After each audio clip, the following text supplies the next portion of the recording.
Welcome to the Human Design Profiles, an entrepreneurship podcast. I'm your host, Chantel. I'm a 1-3 manifesting generator, small business strategist, and the author of the Aligned Action series of books for solo entrepreneurs. Thanks for joining us on the show, which is an active learning experiment about how we experience entrepreneurship as individuals through our human design.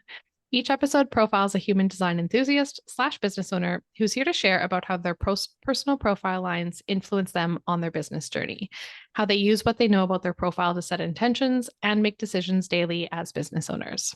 Today, I'm connecting with Raechelle.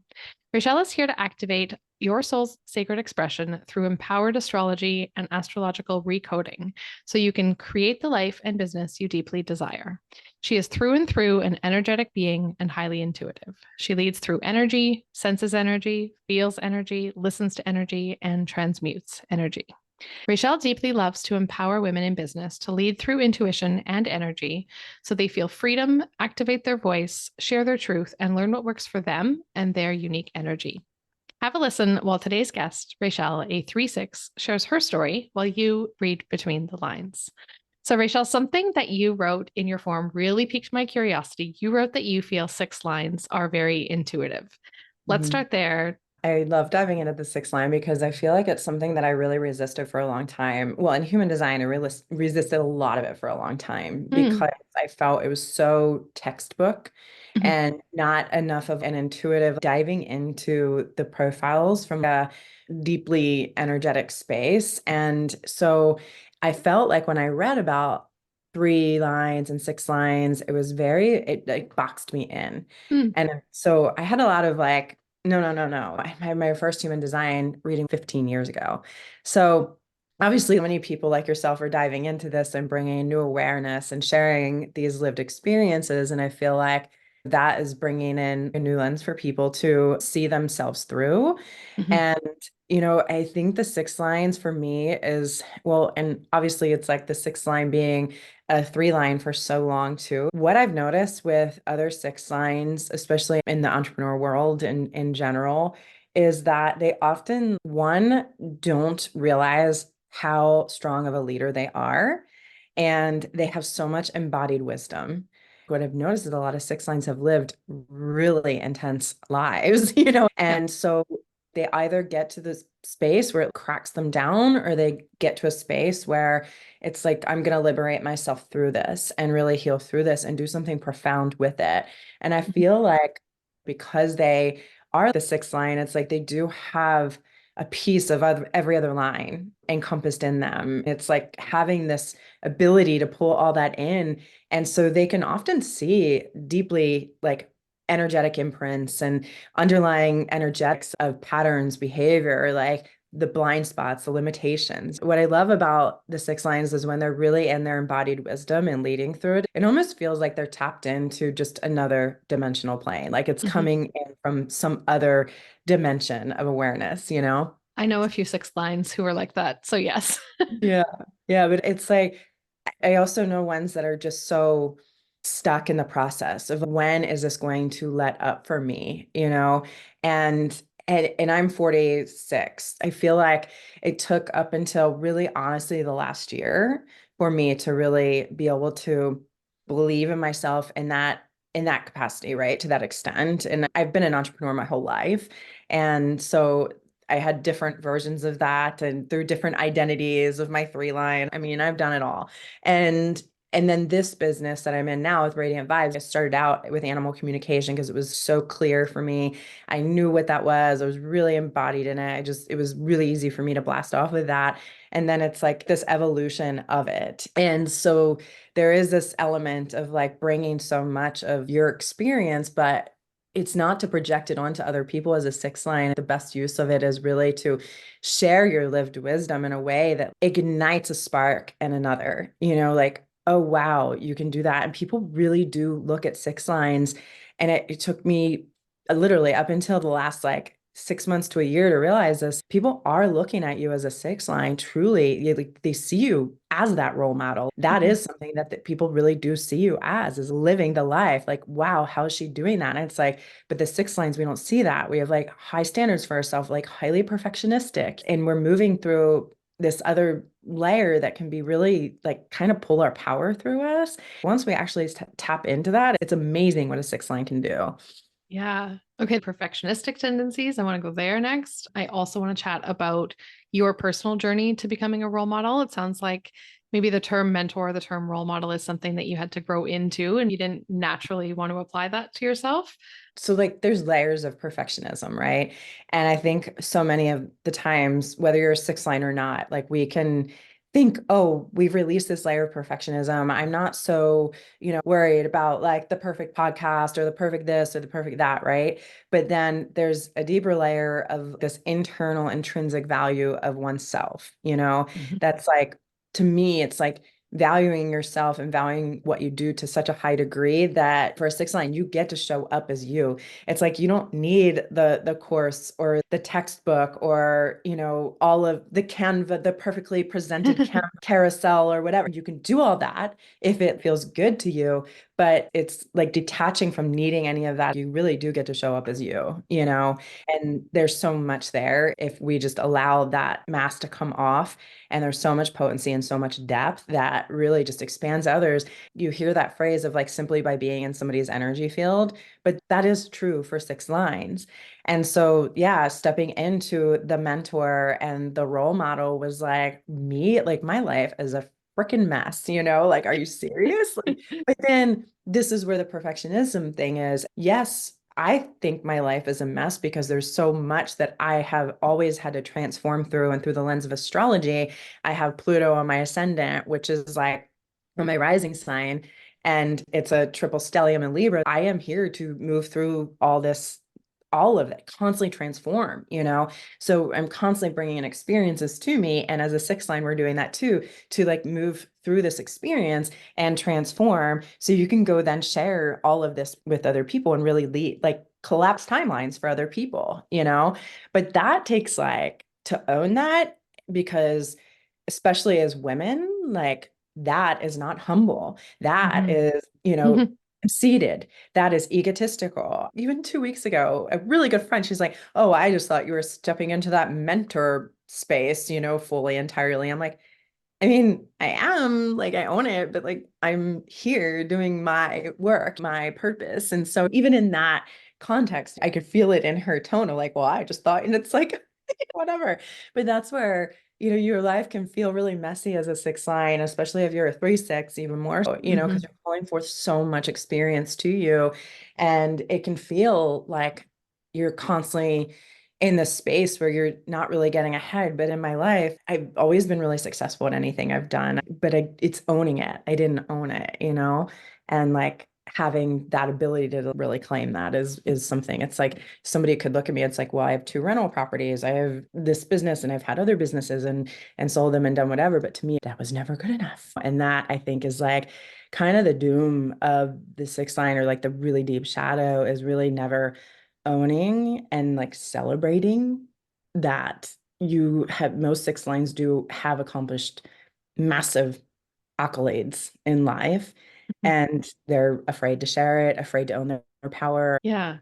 We share the three line. And I think for me, I've always felt like I'm in process. And being in process and owning that, there's a contradiction there. There's a push pull that is a challenge between those two elements, I feel. Let's see if we can bond over the trial and error aspect of our lives. Tell me about your relationship to trying new things. Like I just try. I mean, I just do new things, and I feel that that's just a big aspect of my personality. Since a little kid, I was the adventure. I was going out and trying new things and leading. A lot of people don't realize three lines are actually really good leaders, and I have found three lines to be amazing entrepreneurs, like really, really good entrepreneurs, because they are usually having to move through and they're kind of a little bit more risk takey. Mhm, mhm. And so it's like through that trial and error. One thing that never really resonated to me is your failures are your wisdom. It was like that word failure never really resonated with me. To me, it was like, it's the experience. I'm going in to experience this. I'm going in to experience this, not to fail at it, right? I'm going to Right. experience this. I'll come out and I might have to experience it again, but it's like such a huge part of my life. And I feel like just accepting that in such a large way. For example, I have one rental property that I purchased early last year, 2023, and it was an Airbnb to start, but I was really scared about starting it. Even though I Mhm. bought it, I was like, oh, I'm so start it because what if it fails, you know? And then it's like, just go do it. So I did it and it did good as an Airbnb, but then I realized this is too much work as an Airbnb. So I changed it to a midterm rental, 1 to 6 months. And then I realized actually that's not all year around stability. So then I changed it and created a long-term rental. And then in the long-term rental process, the very first tenant that I got is literally like squatting in there. And so it's like we're having to evict him in the process of, Oh, but this is the irony of having this podcast with you, because this morning I was sitting there and like that process was really frustrating me. But at the same time, I'm like, wait a minute, you have learned so much about real estate in just a year, what to do and how to do it and how to separate that from like the clients of Radiant Vibes versus people that come and rent from you in like, the energetics. It's a whole different world. I'm like, this is going to be so good. You're going to be so successful in this, Ray, because this is how you roll. Another way that this plays out is when I create offers, a lot of times it's just a download through me, and it feels so clear. And it's like, okay. And I used to resist going with that because it didn't feel like I knew the process of right. what that was going to be. Mhm. And then this is for me is just trusting that as you get closer to it, you're going to feel the energy of it, especially as the 6 line or the 3 line, and you're going to create different experiences in your life that literally will mesh up to that offer.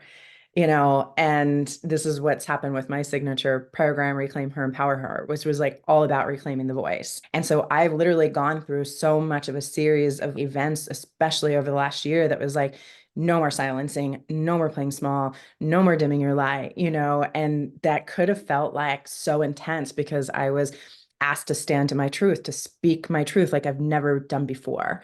And so I was presented all these experiences to do that again and again. And at the time, I'm like, when is this going to end? But it's like, oh my God, duh, like this is what it's for. And now this comes into this program. So I feel like if we can just understand that it's all leading to somewhere, it might take a little longer, than some. But the beauty in that is like you're gaining so much experience that you now have, 6 different ways to help people through, like, you know what I mean? So it's like Mhm. you help people into their uniqueness, because you're not just like, oh, this is the only way. There's like 100 ways to get to here. So now you get to go help the other people through so much different viewpoints. So many ways, so many experiences. I agree with you 100%. A few years ago, well, I guess maybe 6 years ago now, I was single and I was dating, and people were like, oh, online dating, it's got to be terrible. And I was like, well, not really. I am going into it with the idea that I am gaining experiences. Mhm. And I looked at it that way. And so as a result, I had no terrible experiences. Like, yeah, I had a bunch of first dates that didn't become second dates, but I went in with the intention, with the very 3 line intention of I'm here to experience, and whatever happens, happens. That's what's meant to happen. It worked for me Yeah. because I wasn't trying to place any kind of one outcome on the situation. I find as 3 lines, if we try to do that, if we try to force an outcome, we Oh, can't. It's yeah. impossible, Like had to let right? go of any attachment to outcome. Yeah. I have gate 34 in my conscious sun, and like the gate of power versus the shadow of that is force. And so for me, that comes in tenfold. I would love to be able to just make things happen, but I can't. I have to come at it from the sometimes very roundabout. Yeah, that's really cool. I'm so glad that you pointed that out about dating because I feel like my story is really similar to that. And that I had ended a long-term relationship in my early 40s. I'm 46 now. Anyways, at that point, I was like, I'm moving off the East Coast. I drove in my car and I literally went to just go experience what different places felt Mm. like to me and Mhm. my body. And where I'm at now would have never been on my radar. I'm in Northwest Arkansas. Never in a million years did I feel like I'm moving to Arkansas, ever. It's been a really awesome evolution here and transformation. But when every time I would start to go out dating, I would realize like, okay, the type of person I'm bringing in that's not vibing with me. So what in me needs to be let go? Like what my Mhm. energy field, everything we do, we're always co-creating with whatever we bring to us. And so there was a lot of that process and just looking at it literally as an experimentation, Mhm. of what do different men feel like with me. And I was like not afraid to date different men. I was very honest, I was very transparent. And then like all my girlfriends are like, oh my God, this horrible dating experience, this horrible this. And yeah, there are some funny ones. I've Sure. got stories. Like there are funny ones that you can just sit back with a good glass of wine and go, yeah. But I loved dating. I loved the experience of it, the exploration of it. I'm so glad you brought that up because like that, and it was again through online dating. And I've shared that story with so many people. And I think that's the power of the three lines, sharing your story. I've actually had many clients just from like being in like having session and sharing that. And they go out and do it. They're like, oh my God, I'm so glad you shared that experience with me because Mhm. I'm now with this guy. He's freaking amazing. Yeah. Yeah. I think there's a lot to be said about three lines consciously choosing experimentation as the goal. Yeah. And that's something that I'm working through. My little workaround around wanting to force things. It's like I can set the parameters of my experiment. And that's a big part of how I'm engaging with my three line right Yeah. now. I have a question for you that I can only ask a 3-6 really. Do you think that the three in your profile alters your experience of being on the roof somewhat? So the on the roof thing, like I know they say you're kind of up there and you're healing and you're moving through it. And I feel like I go through different phases of that where I'm very like external and active in the world because I want to experience things, but I also feel like there's this other part of me that, and I'm a Capricorn moon in astrology. So like I actually really love work. I love to work. I have high Aquarius stellium, like it's my jam, and that Libra rising that we connected with. It really fuels me. I'm passionate about it. Telling a Capricorn not to work is like telling them to drain a part of their soul. It just doesn't work. So then there's that, I think that sixth line where I could like retreat into my office and it's just all my vibe. It's only my energy. It's nobody else's energy but my dogs. And I have six dogs. So like, talk about experiencing all different types of personalities, always had multiple animals. And so, yeah, so I feel like there is a little bit of a controversial thing there. And some of the other six lines that are like 4 6s or like, but I feel like they're easier to step into that sixth line because the three, you're still in this constant state of experimentation that can feel like almost you never have that authority Right. because you're always in that process. That makes a lot of sense, especially because like you've operated as a 3-3 for that first phase, and then the 3-6 and the six being in your unconscious. That makes sense to me that that could feel that way. Yeah, and I think that's why I really have only tapped into that six line potency in the last year. And of course, I'm getting closer to my Chiron return. Yay. Like I just got out of so many different transits in my astrology that were pretty potent. And just like 3 years of, I swear, it's like I was in a session yesterday for myself. And the message I heard, you literally have done 30 lifetimes of clearing in 3 years. And I'm like, okay. All right. And it's like, yeah, that's the 3 6, you Yeah. know? Holy cow. I also feel like you're clearing, as you move through those experiences, you're clearing so much karma, so much of your past and your lineage, and, you know, clearing so much of it to go and lead and be. But to step into that, used to the mess sometimes can feel like, when will I ever get there? Mhm. Totally. Okay, you've brought up astrology a few times, and that always makes me curious because Yeah. that's not something I know a ton about, but it is a big part of your business and how you work. What is one thing that you brought from your understanding of astrology into your understanding of human design? Yeah, so astrology is to me like it's an innate gift. It's something that as a child, I mean, I was already into it. It downloads through me. I don't, it's so hard to explain. Like Mhm. other people look at it, they're just like, oh my God. I'm like, oh, aspect. Oh, I know what that is. There's something about it that just, it's such a intrinsic part of me. And so I look at those things as past life gifts. We've been that, lived that for many, many lifetimes. Same with the healing modality. It's my own healing modality. I don't know where it came from, but it works. So with human design, again, this is why it didn't resonate for me. And what happened is when I started to actually look at human design through the astro chart Mhm. and see it there, I was like, oh, I can see it. And then that is when I started to really understand the potency and the depth of human design. And so when I could see where those gates were in the chart, the natal chart, and looking at it from the astro-like chart, that is then when it started to open up for me through the actual body graph. I still don't get a lot intuitively through the body graph, but when I look at human design through there, through the actual astro, like it just pours through me. That's fascinating. I have had the opposite experience where human design is something that has made more logical sense to me and Yeah. I have recall of it. Mhm. But with astrology, like when you asked me before we hit record what my astrology was, I have to go in the same order every time or I will forget. I can't just pull one up. I have to be like Sagittarius sun, Leo moon, Libra rising because I don't seem to have the recall for it. And yet I can remember that this person I met is a 6'2" and this person is an emo projector. So it's interesting how, like you said, we have different experiences that make one or the other resonate more for whatever reason. Yeah.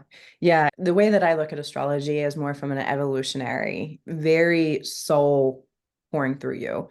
You know, astrology will show you every karmic imprint that you're moving through at this time. It will show you generational lineage patterns that you, as the person, are here to clear. It'll show it, and some of these can feel so intense, you know, kind of like living the three line. But it's like, how can we actually transform that into purpose, into power, into potency, and really create something in this lifetime? And so, what I love in astrology is like, you can actually go to the lower octave. You know, somebody's chart could show a chart riddled with like, you know, so much trauma, addiction, you know, but then that person, they could fall victim to that themselves because, you know, you as the body come here, you have free will. Or you could actually take all that to like, you know, usually people that are addicts are deeply spiritual, you know, and they're just lost inside, or heal the trauma and take that lived wisdom and create something really purposeful and share that with other people and be a spiritual leader. It also shows us like ways that, you know, I feel like in human design does the same way, like where we don't really express freely because of things that Right. have happened. So with astrology, I feel like it brings a lot of past life. Now, this is really cool because what I've been playing around with human design when I have the time and going into depth, I Mhm. always explore with myself first. And then when I feel like, okay, I've got this, let's move Yeah. through this. Human design, I feel like it really teaches you more of the energetics that, you know, are really points of power for you that you Mhm. can embody. And then the not self themes and all of that and the deconditioning is really great. I feel like astrology shows you more into those and like what I've seen. And then being able to play with things like where is Chiron sitting? What gate is Chiron in my human design chart? What gate is Black Moon Lilith? Is a big one. When I started working with Black Moon Lilith in the human design, I was like, it opened up the 515 channel. It opened up another channel to my heart will that was really potent. And they were kind of like missing links to me of like, oh, yeah, that's like, that definitely makes sense. The 515, move into your own rhythm, like free spirit a little bit, you know? It's like, Yeah. yeah. And embodying that wild feminine of Black Moon Lilith. And then the other one, gosh, I wish I had my body graph up right now. I should have had it up. You might know it's the far right that connects to the throat. Far right, that connects to throat. 56, 1156. Yes. Yeah. Yeah. Yeah. And so when I went deeper in that, it was like, oh, yeah, my human design really screams leadership, you know, in so many ways, and money and bringing in money and speaking from the soul and all of that. And it was like, that is actually a part of you. And not that we need permission slips to be that, but it does give you a permission slip. And I feel like sometimes we just need it to be like, act, like hear it. And it's like, oh, I get to actually go be that way because that is me, you know? Mhm. You mentioned the energetics of money. I read one of your recent posts. You also talked about energetics of sales, social marketing, and how you've been on a journey with that the past year. I'd love Mhm. to hear that story amidst all the trial and error and the life experiences and all the things. How did you come to the energetics of sales, social marketing, and money? So My viewpoint is just very different. I bringing this into astrology just to educate your audience a little bit. Like, I am an Aquarius sun. I am a Mercury in Aquarius, because some people might know this. Mercury in Aquarius and a Venus in Aquarius, and it's all my fifth house. So I am a soul that came to this lifetime to be extremely unique. Three lines too, six lines, and didn't really feel a strong sense of belonging, as well. And then to take all that I've learned and then somehow find the way to be boldly expressed, in the fifth house, which is all about self-expression, creativity, like liberating the soul so that they can go out and do that. And then in my chart or my human design is inspire other people to do the same, really activate that soul voice, that sacred soul expression from within. So I lost my way a little bit, as us three lines can do. And I think six lines too, because it starts to feel like, it's not working, this isn't happening. And for me, it wasn't that it wasn't working. I think in social media, there's a lot of shame around if you're not a multiple six-figure earner, or you set your notion to go scale, which to me, scale, I've learned, is literally just scaling your energetic capacity to hold more. It really has nothing to do with a number. And like, so I really gave my power away to many other people instead of resourcing my power for my own answers. Finding like the right mentor for a six line or a three line is huge. Because it's kind of misunderstood. And so I was like really outsourcing. I mean, I spent a ton of money, and I feel like a lot of people can relate to this. I've invested more than I care to even say in mentors. And like, one was Yeah. a very well-known human design, but she's really good at marketing and very textbook. I went into that mentorship and I walked out in 2 months because I was like, this is not for me. I did that too. I wonder if it was the same person. We'll have to chat after Oh we my turn God. the recording off. Oh my gosh. Well, and I want to educate people about this, because good marketing does not mean you're a good coach or a good mentor. 100%. If you want to learn good marketing, go to a marketer, fine. But honestly, when you connect so truthfully to you within the channel of your business, the frequency of your offers, and you work with your own frequency, like, because you are the frequency of your business. And so when you clear that frequency, when you heal that frequency, and then it's a conscious effort, right? You have to know that this doesn't happen just one day or one course. This means that you are exposing yourself time and time again to, readings, to humans that expand you. I look at like, who expands me? That's the person I want to be with, because that is the person that's going to get me tapped into my most abundant timeline. That's the person that's actually going to really help me clear these limitations or whatever's like I can't see. And I shift really quick. So if somebody tells me or says like, this is what I feel underlying energetically, like it's like, boom, but that's a six line. And that's also our wisdom. So I found my best mentors are actually six lines. They have strong six line profiles, and that works beautifully for me and just helps me just get right there. And so in this process, it's like finding all of this and really outsourcing myself. I did lose my way for a good part of last year. We go through many deaths and rebirths in our business, and this was a huge one for me. But really, it was all for me to like come back into my own potency and my own power, my own truth. And so, like, this whole thing of like giving our power away to external metrics, the likes, the views, the money in the bank account, that you're only worthy of having a business if you are climbing the scale and hitting seven figures or multiple six figures or 100K month or, 30K months, whatever happened to just celebrating the fact that you brought in, your first grand, or, whatever happened to like that excitement you have when you go in, like, I'm going to like I'm so big. So many entrepreneurs lose their way in this having more.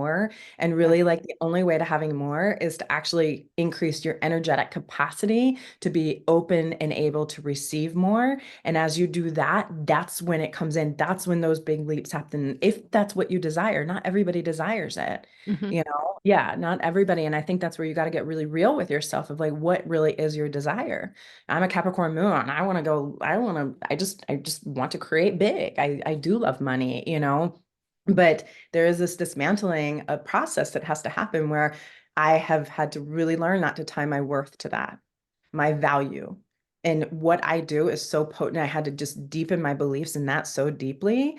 And that came with exploration, that came with, being willing to go deep with people, being willing to be all in truth. And so I just have spent a lot of time in frequency offers that I call them, and just like, getting my feet wet and just going to the depths. And like, that is where I found my truth. From there, it's like marketing is easy. What you want to create, what you want to put out there, and it doesn't even feel like sales. It doesn't feel like marketing. Yes, there's some strategic things we have to really do, but to me, this is what I feel like are the foundations in business. I'm so glad you brought this up, because I actually have a free, I don't know when this is launching, but I have a free masterclass next week called F the Algorithm. I'm very sassy, I'm very spicy. So it's like F the algorithm, because you are Yes. the algorithm. And that's also what the Reclaim Her, Empower Her is about. Let's recode. Let's go within and find your own potency. And I think that every single entrepreneur, if you could find somebody that could actually take you through the journey of like clearing your channel, opening up your intuition, really like leading through your own energy, through your own frequency, that's what makes people stand out. When people say you need the fancy hook or the viral reel to go and that's going to create sales, it doesn't. If it creates sales for the people that do it, it's because of the energy behind that hook. It's because of their self-belief, it's their conviction, it's what they're bringing forward. I love that explanation. Thanks for sharing. You certainly did go deep in this episode, and I'm really grateful for that. We're going to give you an opportunity to go deep within yourself now with the affirmation cards. So, Oh, cool. Yay. if you're Awesome. ready, Yep, you and I'm I will ready. take a deep breath in together, and we'll let that release. And the card that I've selected today is I trust that I will arrive exactly where I need to when I need to. Am I pushing myself to be somewhere I'm not meant to be yet? Oh yeah. That just like I just have, because I'm so intuitive, like when something really hits me, it's like I get these deep in my bones, this feeling of like, ooh, yep, that hits fire. One of the things that I've really been leaning into is just divine timing and releasing. The universe does not know time. The universe is on no timeline other than my frequency. And so that's like my mojo. It's like, how lit up am I about this? How excited am I about, and just really clearing up any energy leaks that are just pulling me from that. Anything that is not aligned with my most expansive vision, it's like it's got to go. I feel like through doing that, I'm collapsing time, Mm, and so in our humanness, but that like trusting that, yeah, that's been a huge one for me. So right in there. yeah, I love that. Where can people connect with you to find the replay to that masterclass, or where can they connect with you in general? Yeah, so I've mentioned Reclaim Her, Empower Her. It's launching now, but it'll officially blast off early May. But even if this podcast comes out after this, I am not going to do a launch again, off again, launch again model. My doors are open. It's like, these are my offers, come play in my world. That's a big one. I do offer one-to-one mentorship as well. Everything I do is just deeply expansive and transformational. I mean, I'm sure you get that vibe. So Instagram is really the place, and it's at Raechelle Embrey. And then I also have another page because there's another really dialed in part of my business that is for animal communication. And again, that is like going through the depths with healing with your animals. I don't do it all the time on the forefront, but I love that page because I share a lot of like wisdom around that. It's just for fun for me to play like what you're doing with this podcast, just expand and play. And I'm getting really spiritually evolved, more entrepreneurs coming through that. And that's like the type of people that I work with through that. And they seem to find me. And those are the spaces. And my website is rayradiantvibes.com. All my offers are up to date. Everything is there. And I also have my own podcast called The Untamed Soul, which I'll be inviting you on as well.